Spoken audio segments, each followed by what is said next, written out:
Yo, what's going on YouTube, and welcome back to another Monster Hunter 4 Ultimate video. And in today's video, I am back talking about the Charge Blade.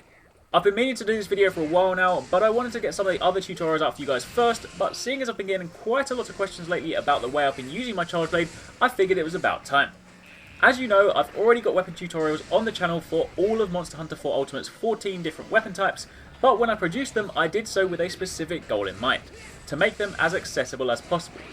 All the weapons in Monster Hunter are awesome, but some of them are a little more complex than others, and in my original Charge Blade tutorial, there are a few things I left out. Admittedly, a couple of them because I forgot to mention them, and one main thing because I felt it would have been a little bit too much to cover in one video. Anyway, that aside, today's video is Charge Blade Advanced, and I'm going to cover three main points: shortcuts to Super/Ultra, the Ultra Cancel, and guard points. If you are new to this weapon, or you found this tutorial before the other one, then I've left a link to the Charge Blade Basics in the description box down below. It's well worth checking that one out first, because this video is going to pick up where I left off. So, first up, the Super and Ultra Bursts are great ways to deal considerable damage to a monster, and depending on the type of Charge Blade you have, impact or elemental damage on top. There are three main ways to get there. First up, you'll know that when you're in Axe mode, if you begin your A combo, and you continue to press A, you'll eventually end up doing the Super. Or if you've charged your shield, then an Ultra. This isn't ideal simply because the first two swings of the axe use up a file, and if you're winding up to do an Ultra, then you're using up those all important files. So instead of that, while in axe mode, you can simply press X and A together to initiate the Super or Ultra animation.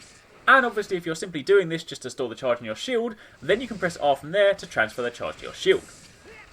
Alternatively, on top of that, and this is what I do all the time and what a lot of you guys have been asking about in my videos, when in Sword and Shield mode, after any attack, if you press X and A, you do a shield thrust. This is a great move to use anyway. It's great for filling up files, along with a charge hit, but it's also great for inflicting status conditions, like with this Sleep Blade that I've got.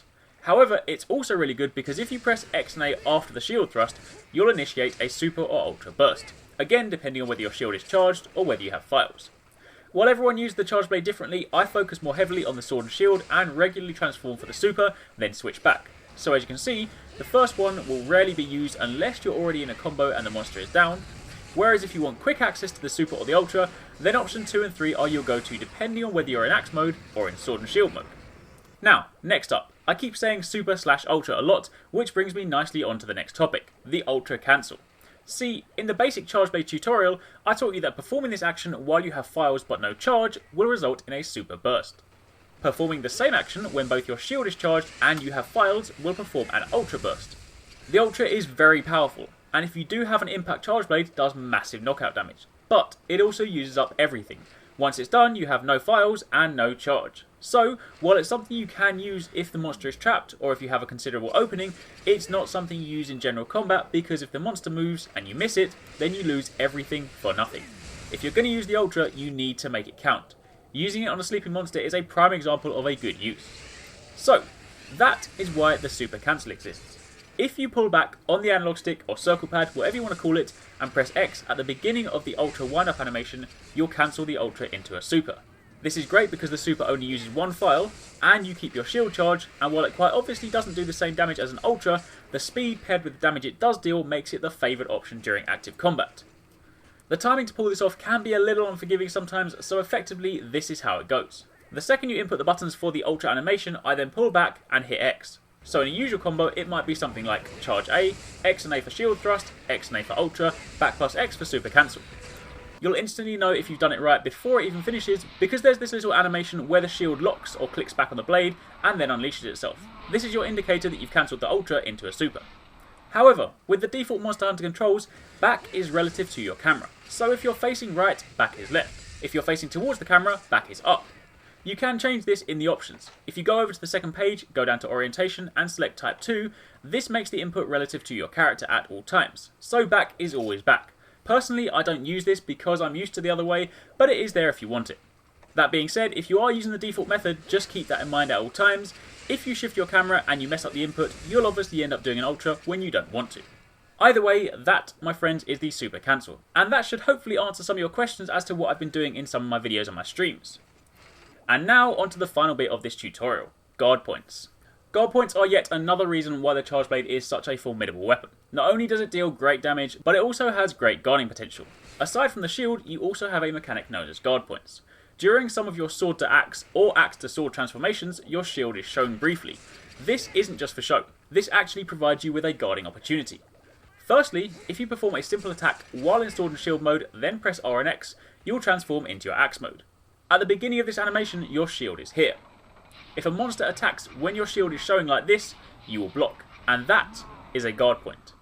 I demonstrated this one first because this is the easiest one to get right. The timing is very forgiving and it's much easier to predict.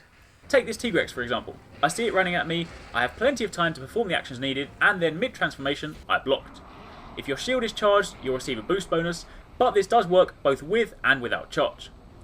Next, you have this one. Switching from axe back to sword presents your shield at the end. The timing on this one is a little bit tighter, but again, relatively easy to predict. Arekkz again can help me demonstrate. As you can see, if I time it right, once again I block his attack simply through transformation. And lastly, I'm only mentioning this one so you know about it, but to be honest, the timing is so tight that more often than not, you won't even mean to do it, it just ends up saving your life from time to time. If you press R and X from idle, you'll transform straight into axe. For a brief moment, your shield is showing, but as you can see, in normal motion, you can barely see it. Also, if you are blocking first and then press R, this doesn't give you a guard point. So, if you are looking to practice these, focus on the first two for now, pick a monster that likes to charge, and just work on your timing. Personally, I like to use Arekkz simply because when he's not in rage mode, he actually charges quite slowly, so he's relatively easy to read, and he gives you plenty of room to try it out. And with that, I have reached the end of this video. Those are my advanced tips for the Charge Blade, so hopefully if you've been enjoying the weapon, then this should give you some other stuff to work on, but if you do have any questions, as always, you can either ask me in the comments down below, or you can hit me up on Twitter and I'll do my best to answer them. As always, if you did find this helpful, then don't forget to leave a like and hit that thumbs up button down below, and if you're not already part of the Arekkz Gaming Nation, then hit that subscribe button so you don't miss a single video. Thanks again for watching, take it easy, catch you next time, peace out.